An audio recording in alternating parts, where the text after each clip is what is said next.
Hello team, welcome to our channel. This is part 2 video of the CICS. So basics of CICS is already covered in the previous video. So please go through that, and this is the part 2 video of CICS. So in this video we are going to discuss some important concept of the CICS. So let's start with today's topic. So first topic is shutdown of CICS. So there are three types of kick system shutdown.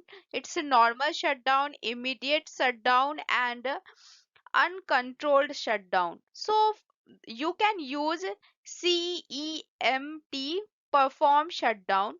You can use this command to initiate a normal shutdown.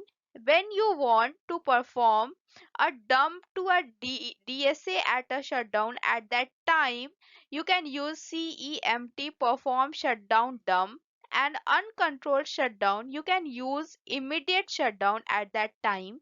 So you can specify any of the following shutdown option on the command without affecting the type of shutdown performance.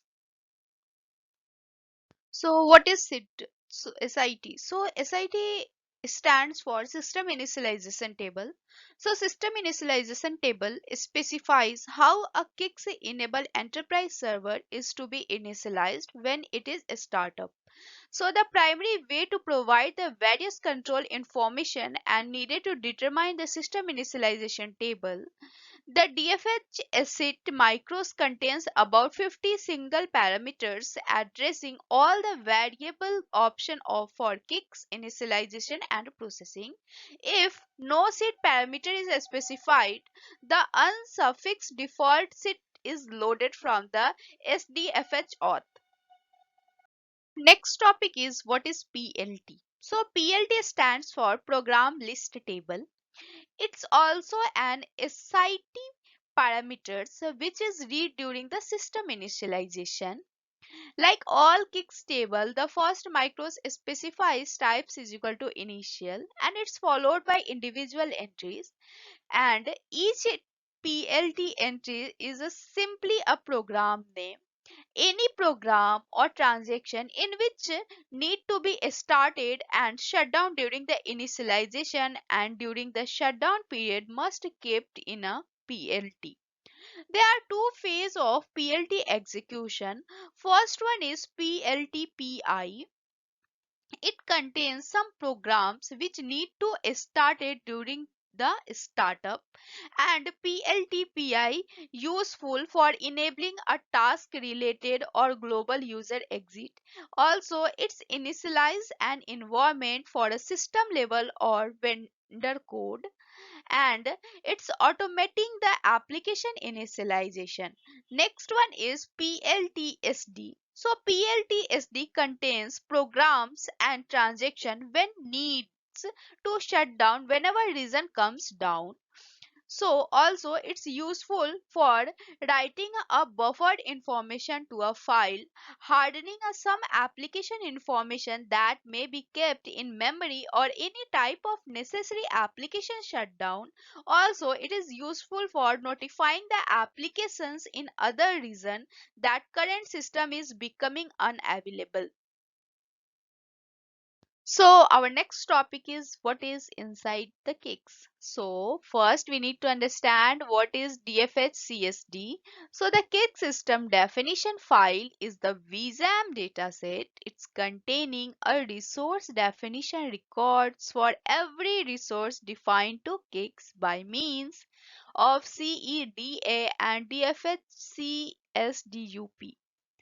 Now we need to understand what will be inside of the DFSCSD file. So inside we have program, map set, transaction, terminals, files, doc templates, web service, temporary storage queue, models, TCP/IP. All these services are available inside the DFSCSD file. Now we need to understand how is it organized. So all the resources like transaction, programs, files are added to group, and all groups are added to list. Next, all the list which needs to be activated are added to group list in sitpalm. None of the resource can stand alone. It should be added to any group. Likewise, empty group cannot stand alone. It will be deleted readily. So our next topic is what is DFSRPL. So it is a library that contains all user written program and kicks programs to be loaded and executed as a part of the online system. This is the screen print of the DFSRPL. So DFSRPL contains the critical data set that must be available for kicks and start also run the application program entries. When kicks is running, changes of DFSRPL dataset name are not possible without stopping or restarting the kicks.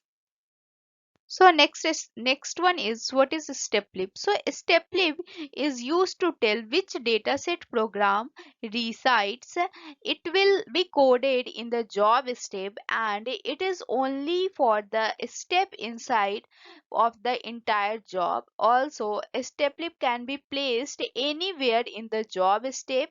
StepLip can be coded in the catalog procedure and all the dataset reside under the StepLip for the kicks reason need to be APF authorized. So next one is catalog. So kicks uses its catalog to save information between kicks shutdown and the next restart. There are two types of catalog in a kicks. First one is the global catalog and second one is the local catalog. In global catalog, kicks uses the global catalog to save all the resource definition that were installed when kicks is shut down. It's a hold resources definition installing during the initialization.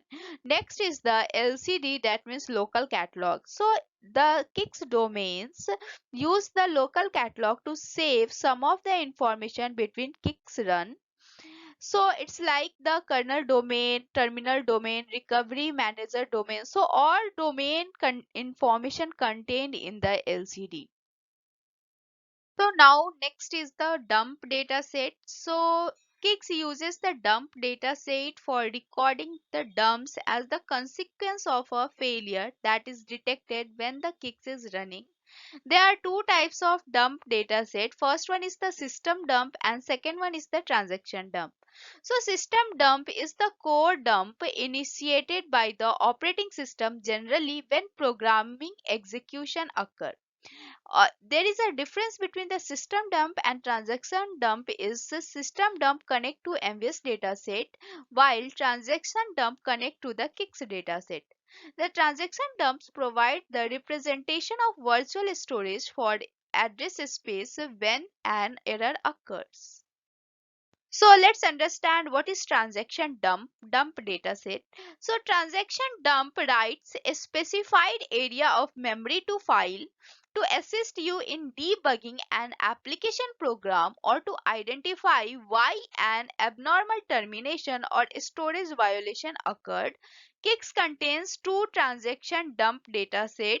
First one is the DFHDUMPA and second one is the DFHDUMPB. So next one is the system dump. So Kix produces a system dump using the GOS dump macros and dump macros. Kix